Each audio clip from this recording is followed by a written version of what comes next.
আজকের দিনটা ছিল 2nd জুলাই। আজকে হচ্ছে বুধবার আর এখন সকাল প্রায় 9:30টার মতন বাজছে। তোজোকে স্কুলে পৌঁছে দিয়ে আসার পরে রান্না বান্না শুরু করেছিলাম। আজকে সকাল থেকে মেঘলা ওয়েদার, তবে ব্যাঙ্গালোরের ওয়েদারে তো কোনোই ভরসা নেই, এক্ষুনি মেঘলা থাকে তো এক্ষুনি আবার সুন্দর রোদ উঠে যায়। আজকে রান্না বান্নার একদমই প্লেন আয়োজন। আজকে হচ্ছে আলু আর পটল দিয়ে মাছের একদম পাতলা করে ঝোল করছি আর তার সাথে কেঁদুরি ভাজা করছি। এরকম করে মাছের ঝোল খেতে ভীষণ ভালো লাগে, পেঁয়াজ কুচি দিয়ে আর হচ্ছে পটল আর আলুটাকে নুন হলুদ দিয়ে ভালো করে ভেজে নিয়েছিলাম। মশলা বলতে এখানে আদা, টমেটো আর জিরে বাটা দিয়েছিলাম। তারপরে নুন মিষ্টি হলুদ তো দিতেই হবে পরিমাণ মতন, ভালো করে মশলাটা কষিয়ে নিচ্ছিলাম। আর এদিকে কেঁদুলিটাকেও হচ্ছে পেঁয়াজ দিয়ে ভালো করে ভেজে নিয়েছি।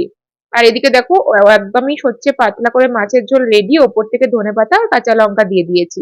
আমার তো এরকম মাছের ঝোল লেবু দিয়ে খেতে ভীষণ ভালো লাগে ভাতের সাথে। হাতে কিছুটা সময় ছিল তাই ভাবলাম এই যে ভাজা মশলাটা বানিয়ে রাখি। এটা বানানোর জন্য হচ্ছে কিছুটা হচ্ছে ধনেটাই বেশি লাগে, গোটা ধনে, গোটা জিরে, কয়েকটা হচ্ছে লবঙ্গ, এলাচ আর হচ্ছে দারচিনি দিয়ে ভালো করে শুকনো খোলায় নেড়ে নিয়ে এটা ঠান্ডা হলে পরে গুঁড়িয়ে রেখে দিই। বিভিন্ন রকম রান্নায় এই ভাজা মশলা দিলে পরে কিন্তু ভীষণ ভালো টেস্ট হয়। আজকে জলখাবারে আবার বানিয়েছিলাম হচ্ছে ম্যাগি, সমস্ত রকম সবজি দিয়ে ম্যাগি আর তার সাথে পোচ। মাঝখানে অনেকটা সময় কেটে গেছে, তোজোকে স্কুল থেকে নিয়ে আসা সমস্ত কাজকর্ম কমপ্লিট আর তারপরে আমরা বসে পড়েছিলাম লাঞ্চ করতে। কেঁদুলি ভাজা খেতে তো আমাদের ভীষণ ভালো লাগে আর ব্যাঙ্গালোরে পাওয়াও যায় প্রচুর, সেজন্য মাঝে মধ্যে আমাদের টুকটাক খাওয়া হয়েই যায়।